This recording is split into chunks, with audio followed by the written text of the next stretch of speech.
बेचारे चंद्रबाबू नायडू न घर के रहे न घाट की स्थिति में बुरा फंस गए हैं। वक्फ बिल पर बीजेपी का समर्थन कर अपने ही पैर पर कुल्हाड़ी मार ली है। वैसे खबर तो पहले ही निकलकर ये सामने आ गई थी कि नीतीश कुमार और चंद्रबाबू नायडू पर वक्फ बिल को लेकर भारी दबाव बनाया जा रहा है और अब वक्फ लागू होते ही एक बड़ा खुलासा हो चुका है, जिससे Bharatiya Janata party full expose होती नजर आ रही है। नमस्कार, आप देखना शुरू कर चुके हैं 4 PM न्यूज नेटवर्क और मैं हूं आपके साथ प्रगति ठाकुर।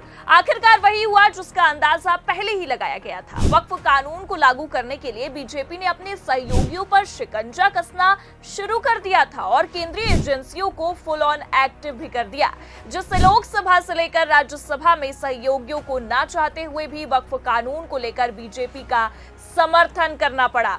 पर अब ये समर्थन इतना भारी पड़ रहा है कि सत्ता और कुर्सी के साथ ही साथ अपनी पार्टी से भी हाथ धोना पड़ रहा है। ऐसे में वक्फ लागू होते ही क्यों चंद्रबाबू नायडू और नीतीश कुमार के लिए पलटना जरूरी नहीं बल्कि मजबूरी हो गया है, आपको बताएंगे। और कैसे बीजेपी ने सहयोगियों को भी ईडी की धमकी देकर वक्फ कानून पर उनका समर्थन जबरन ले लिया है, उस पर भी आएंगे। लेकिन उससे पहले आप ये खबर देखिए। जागरण की खबर में साफ लिखा हुआ है, कर्नाटक और आंध्र प्रदेश में कई जगहों पर ईडी की छापेमारी, 31 लाख रुपए समेत अन्य दस्तावेज जब्त। तो जिस दबाव में आकर नायडू ने अपने मुस्लिम वोट बैंक को भी ताक पर रख दिया, वो केवल और केवल ईडी का डर है। और यही डर हमें बिहार में भी देखने को मिला। बिहार में तो चुनाव से पहले ईडी इस तरह से एक्टिव हुई मानो कोई ना कोई तो बड़ा बंटाधार नीतीश कुमार का करके ही मानेगी। लेकिन अगर बात करें चंद्रबाबू नायडू के आंध्र प्रदेश की, तो आंध्र प्रदेश में भी ईडी काफी टाइम से एक्टिव रही। और जैसा कि आपने जागरण की खबर में साफ देखा, लिखा हुआ है कि कर्नाटक और आंध्र प्रदेश में कई जगहों पर ईडी ने छापेमारी की है और 31 लाख रुपए समेत अन्य दस्तावेजों को भी जब्त किया है। और हाल ही में अगर हम बात करें तो ये खबर देखिए आप, इसमें भी साफ लिखा हुआ है, पिछले महीने ही ईडी ने एक बार फिर आंध्र प्रदेश में शिकंजा कसा और काफी एक्टिव नजर आई जब वक्फ बिल का मामला काफी तूल पकड़ा हुआ था। देखिए खबर में लिखा भी है, पीएफआई से जुड़े एसडीपीआई पर ईडी का बड़ा एक्शन, केरल समेत 4 राज्यों के 9 ठिकानों पर छापेमारी। खबर में आगे लिखा है, समाचार एजेंसी पीटीआई की एक रिपोर्ट में बताया गया कि दिल्ली में 2 स्थानों पर छापेमारी की गई, जिसमें निजामुद्दीन वेस्ट और स्थित एसडीपीआई मुख्यालय, केरल में तिरुवनंतपुरम और मल्लपुरम, आंध्र प्रदेश में नांदयाल, झारखंड में पाकुड़, महाराष्ट्र में ठाणे के अलावा चेन्नई, कोलकाता, बेंगलुरु, लखनऊ और जयपुर भी शामिल हैं। लेकिन इस खबर में गौर करने वाली बात सिर्फ ये है कि जिन 4 राज्यों के 9 ठिकानों पर छापेमारी की गई, उनमें से आंध्र प्रदेश के नांदयाल भी एक जगह शामिल है। अब ऐसे में ये साफ समझा जा सकता है कि वक्फ बिल सदन में पेश होने के ठीक 12 से 13 दिन पहले आंध्र प्रदेश में एक बार फिर ईडी को एक्टिव कर दिया जाता है और दबाव बनाने की पूरी कोशिश की जाती है।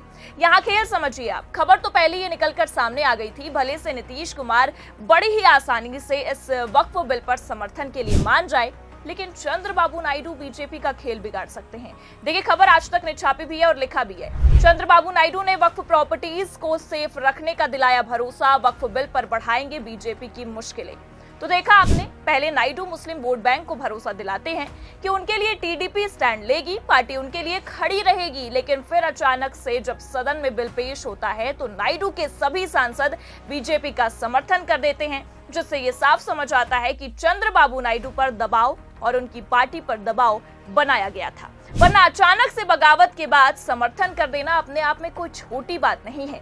वैसे भी ये आप और हम बखूबी जानते हैं कि जब जब बीजेपी का खेल बिगड़ता है तब तब बीजेपी अपने पावर का इस्तेमाल करती है, चाहे वो विरोधियों को डराने के लिए हो, विपक्ष को धमकाने के लिए हो या सहयोगियों को चुप कराने के लिए। हर बार भारतीय जनता पार्टी अपने सरकारी पावर का इस्तेमाल बखूबी करती है और हूबहू वैसा होता दिखाई भी दिया, क्योंकि बिहार में तो वैसे भी नीतीश कुमार ने बीजेपी आलाकमान के डर से घुटने टेक दिए हैं। वक्फ कानून लागू होते ही बिहार की सियासत में किस तरह से भूचाल आया, वो आपसे और हमसे किसी से छिपा नहीं है। जेडीयू से धड़ाधड़ इस्तीफे हो रहे हैं और अपने नेता साथ छोड़ रहे हैं। मुस्लिम समुदाय नीतीश के खिलाफ सड़कों पर उतरा हुआ है, बावजूद उसके नीतीश कुमार ने तब भी कुछ नहीं बोला और अब भी चुप्पी साधे बैठे हैं। ऐसे में ये साफ नजर आ रहा है कि नीतीश कुमार ने बीजेपी के आगे घुटने टेक दिए हैं। लेकिन आप देख सकते हैं कि चंद्रबाबू नायडू का लगातार इस मामले पर बयान निकलकर सामने आया, मुस्लिमों को आश्वासन भी देते रहे, क्योंकि आपको बता दें कि बीजेपी के इस कृत्य के बाद सहयोगियों से मुस्लिम समुदाय को काफी ज्यादा उम्मीदें थी